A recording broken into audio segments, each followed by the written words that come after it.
Sometimes after we become Christians, we kind of struggle with things and we go through trials and maybe we have failures. And after a while, we can kind of start to doubt how much God values us. You know, we can feel like a failure due to different circumstances.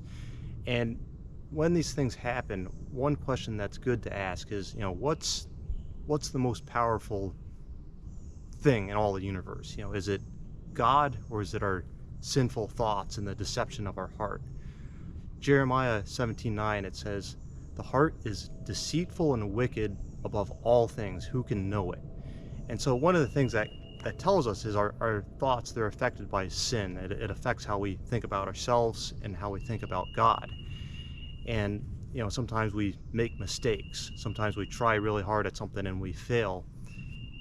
And when this happens, doubts start to creep in. It's like, could I have done that better? Or I really sinned. I messed up. And these thoughts, they can become pretty powerful. And before we know it, we start to wonder, like, are we even valuable in God's eyes? Does God even care about us? Am I really saved? And because of the sinfulness of our hearts, it can become very deceptive. And before we know it, these thoughts and these feelings, it's like it can be overpowering. It's like, wow, these emotions I'm feeling right now, this is the strongest thing in my life right now. How can I fight against this?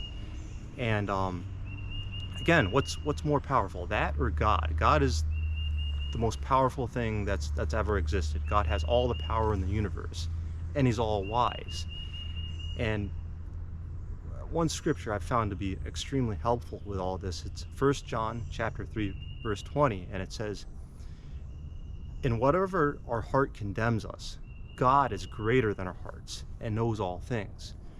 And it's like, recently I had a friend who reached out to me and he said, "Jim, pray for me. I've been going through this thing," and he explained this very troubling life circumstance he's going through. And he says, "Jim, I feel like a failure. I feel like such a failure because of this." And even he was struggling, like, am I even really valuable in God's eyes? And we talked about a little bit about this, and one of the things I shared, it's like, sometimes, many times in my own life, I felt like a failure, but I take great comfort in knowing that God is greater than my failures.